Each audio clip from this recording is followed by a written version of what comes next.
All right, I'm Greg Iles. I'm a thriller writer, and I'm the newest, youngest member of the band. And I got in it, I think, because I was asked to sit in by Ridley Pearson, and he's a friend. And Stephen King, it turns out, was a fan of my books. He wrote me a letter, and they asked me to sit in New York. And they were taking Stephen's jet to Denver and I think LA. And I think the reason I got in the band was because they said, hey, you got to come with us, come to Denver, come to LA. And I said, you know, I promised my kids I'd go home for Halloween. I can't come play with you guys. And I think the wives at that point said, hey, we want the guy in the band. Because every writer we meet, you know, just asked to join the band. And I never really asked. And I think that's why I'm here, you know. So you're the youngest and how old? 46. 46-year-old baby in the band.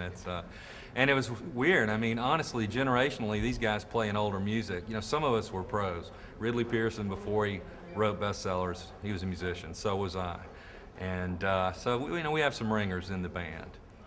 Is this like is this a classic middle-aged fantasy, being in a rock band? It's sort of different because a whole lot of people, you know, you have Russell Crowe's band, you have a lot of celebrity bands, and people take it pretty seriously in those bands. This band from the start has really been about just having fun, charity.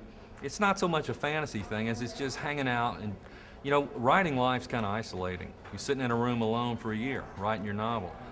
Nobody understands your problems. You know, here you get to hang out with people that do what you do. We're fans of each other's work. The rock and roll part is just a way to have fun, you know? So did you grow up on rock and roll? Hey! Hi. I'm sorry, I have to come in here and give a hug. Hi. I'm a great player. Bye.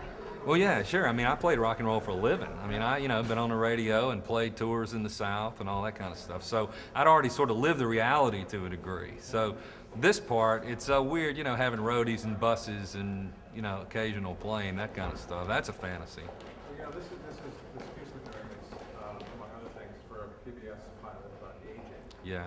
Now, where would you equate that topic with this activity? Well, I'd say that everybody that grew up in that generation, I was born in 1960. Some people say 60 was the last year of the baby boom. Some people cut off at 58. But I mean, we grew up with the same rock and roll music. I grew up with a little later music than those guys, the 70s. But I think every kid, I mean, that was the biggest sales period for acoustic guitars ever in history when the Beatles came out. Every kid from that era wanted to be a rock musician, a rock star. And so that's why you see, you know, the doctors I know, the actors I know, they all want to play in a rock band. And we're fortunate to be famous enough that people actually want to hear us play anyway. You know, it's not the music, it's never the music.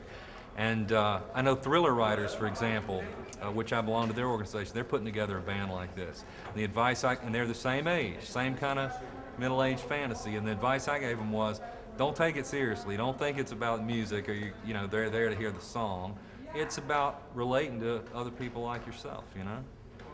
What is it about, you know, rock and roll? I mean, it doesn't seem to matter that I know.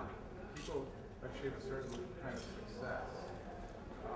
I guess some people just don't want to take risks. Because that's the ultimate mystique. That's why Russell Crowe can make $20 million for a film, right? He'd rather be in a bar in front of 1,000 people getting, I tell you what it is. It is instantaneous emotional feedback. It's like a drug. I mean, when you write a novel, like I said, there's a year delay before you hit the bestseller list, before you get fan mail from Egypt or somewhere, right? When you get up there with a guitar, you're living or dying second by second, and that emotion is pouring back at you the whole time. And that's the appeal. And when you're up there in front, I mean, UCLA last time we played, 20,000 people, I think. We're up there at outdoor stage with Roger McGuinn playing Turn, Turn, Turn, and people are hanging off the balconies. Now that's a fantasy.